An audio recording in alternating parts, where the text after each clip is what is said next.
Welcome to G Fun Facts Online. Today, we are diving deep into a technology that sounds like science fiction, but is rapidly becoming a medical reality. We are talking about a new era in medical imaging, one that doesn't arrive with a blinding flash of light, but with a whisper. We are exploring the world of optoacoustic angiography. This is a revolutionary modality that essentially invites us to listen to light. It creates a map of the finest rivers of life within our bodies, the microvasculature, by hybridizing the high contrast of optical imaging with the deep penetration of ultrasound. If you have ever wondered how doctors might one day look inside you without radiation, without toxic dyes, and see not just anatomy but the actual chemistry of your blood in real time, this is the episode for you. Let's get right into it.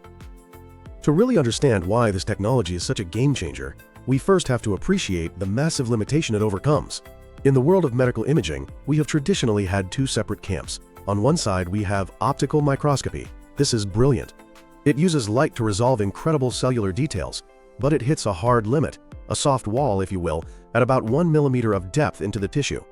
This happens because photons in human tissue behave exactly like car headlights in a heavy fog. They scatter, they bounce around, they diffuse rapidly, so anything deeper than a millimeter becomes a blur. You cannot see deep structures with light alone. On the other side of the camp, we have ultrasound. Ultrasound is the workhorse of deep imaging. It penetrates deeply by listening to echoes. But it has its own problem. It struggles to distinguish between soft tissues that have similar densities. Blood and tumor tissue often look frustratingly identical on a standard ultrasound because they bounce sound waves back in a very similar way. So you have one method that offers great color and chemical detail but can't go deep, and another that goes deep but sees everything in grayscale shades of structure. Optoacoustic imaging marries these two worlds. It shatters the long-standing trade-off between resolution and depth. It allows us to peer centimeters deep into living tissue, while resolving capillaries as fine as a single red blood cell, and the physics behind it is absolutely fascinating. It relies on the photoacoustic effect, a phenomenon actually discovered by Alexander Graham Bell all the way back in 1880. Bell found that if you took a beam of sunlight, rapidly interrupted or chopped it, and focused it onto a solid object, that object would emit a sound. He essentially made a phone that transmitted sound on a beam of light. In the modern medical context, we refine this principle into a precise sequence of events. First, we have optical excitation. A pulsed laser emits a burst of light, typically in the nanosecond range, into the tissue. The wavelength of this light is carefully chosen to target a specific chromophore, which is just a fancy word for a light-absorbing molecule. In angiography, our target is hemoglobin, the protein in your red blood cells. Second, we have absorption and heating. As those photons travel through the tissue, they are absorbed by the hemoglobin within the blood vessels. This absorption converts that optical energy into thermal energy. Third comes thermoelastic expansion. This is where the magic happens. The rapid heating causes the blood vessel to expand. But here's the key. The laser pulse is ultra short. It satisfies a condition called thermal confinement, meaning the heat doesn't have time to diffuse into the surrounding tissue. It also satisfies stress confinement, meaning the pulse is faster than the time it takes for the tissue to relax mechanically. This leads to the fourth step, acoustic emission. This sudden constrained expansion generates a pressure wave, literally an ultrasound wave. And finally, step 5 is detection. These waves propagate to the tissue surface, where they are picked up by sensitive ultrasound transducers. The result? An image where the contrast is optical, based on the chemical properties of blood, but the resolution is ultrasonic, based on the physics of sound, which scatters 1,000 times less than light in tissue. We are effectively hearing the color of the blood. Now let's move into the engine room. How do we actually build a machine to do this? The transition from Bell's primitive experiments to mapping microvessels relies on sophisticated engineering. It starts with the light source.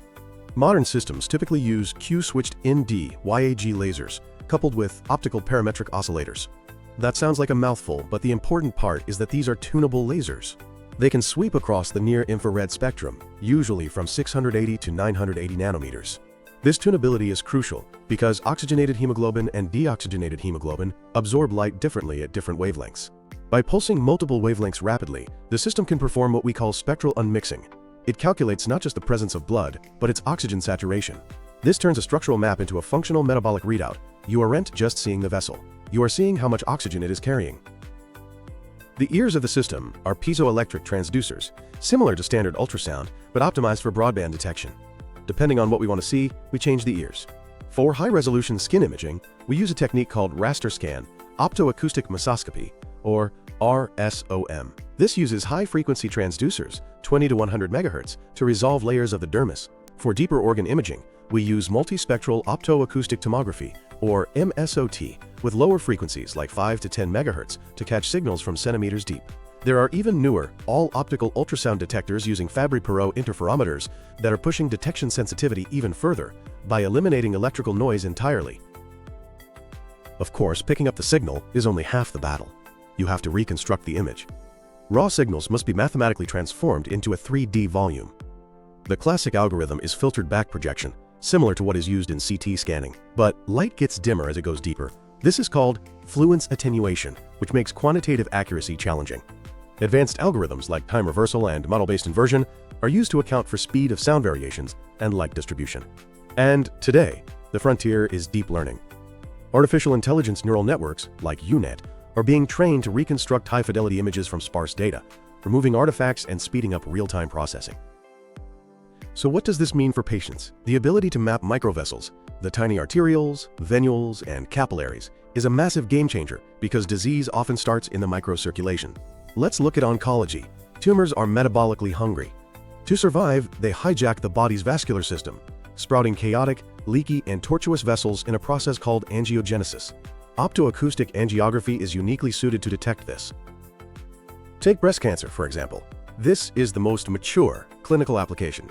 The Imagio breast imaging system was the first to receive FDA pre-market approval. It helps radiologists differentiate benign masses from malignant tumors.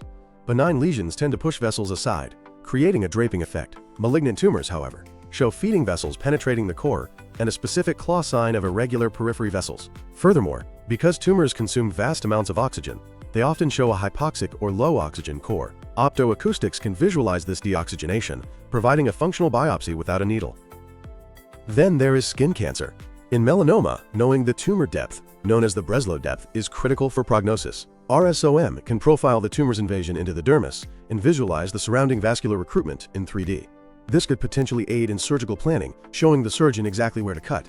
Moving to dermatology, skin diseases like psoriasis and eczema are inflammatory, driven by increased blood flow and dilated capillaries. RSOM provides a non-invasive look at these inflammatory biomarkers.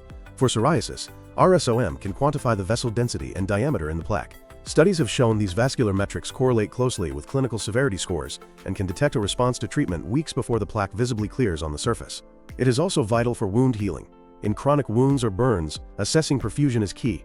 Optoacoustic angiography can map the revascularization of a wound bed, distinguishing between viable, oxygenated tissue and necrotic areas, which guides doctors on where to debride the wound. Let's go deeper, to the heart. Cardiology faces a silent killer known as the vulnerable plaque. Heart attacks are often caused by the rupture of these plaques in coronary arteries. They have a thin fibrous cap and a large lipid-rich necrotic core. Standard angiography sees the lumen, the opening but not the wall composition. Researchers have developed intravascular photoacoustic, or IVPA, imaging. These are catheter-based probes that combine intravascular ultrasound with photoacoustics. While the ultrasound sees the structure, the photoacoustic component sees the chemistry. By targeting lipid absorption peaks around 1200 or 1700 nanometers, IVPA can specifically highlight the fatty core of a plaque. This allows cardiologists to identify high-risk lesions that might otherwise look stable. And we cannot forget the brain. The brain is the most vascular-dependent organ we have. While functional MRI relies on the BOLD signal, which is a complex mix of volume and oxygenation changes, optoacoustic imaging measures hemoglobin concentration and oxygenation directly. In mouse models, optoacoustic tomography has mapped resting-state functional connectivity with resolution superior to fMRI. It can visualize hemodynamic waves propagating across hemispheres. While transcranial imaging in humans is difficult due to the skull, new techniques targeting pediatric patients who have thinner skulls are opening doors to monitoring neonatal brain injury and cerebral oxygenation in intensive care. Now, while hemoglobin is a powerful natural contrast, sometimes we need to brighten the picture or target specific molecular markers. This brings us to contrast agents and the field of theranostics. Gold nanoparticles, specifically gold nanorods, are the superstars here. Their dimensions can be tuned to absorb light at any desired near-infrared wavelength, and they absorb light orders of magnitude better than organic dyes.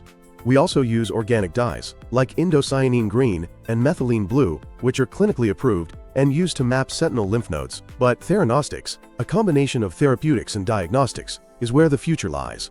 Imagine injecting gold nanorods targeted to a tumor. First, you use a low-energy laser pulse to image them. That is your optoacoustic diagnosis. Once confirmed, you ramp up the laser power. The nanorods absorb that energy, heat up significantly, and cook the tumor from the inside.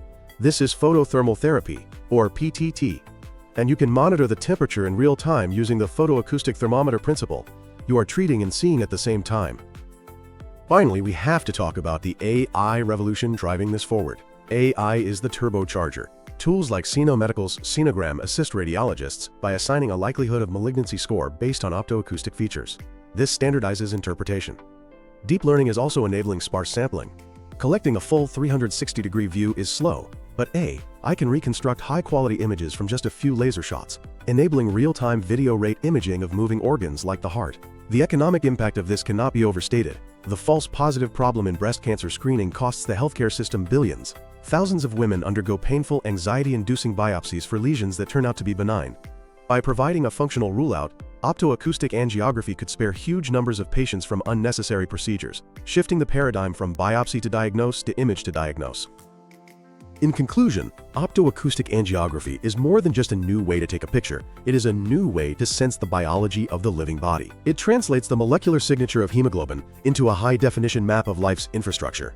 From the jagged feeding vessels of a malignant tumor to the rhythmic flushing of a healing wound or the subtle firing of a neural circuit, it allows us to see the unseen. As lasers become cheaper, more compact and faster, and as AI refines the sound of light, we are moving toward a future where the doctor's stethoscope is replaced by a probe that listens not just to the heart, but to the very molecules that sustain it. The era of listening to light has only just begun. Thanks for listening to G Fun Facts Online.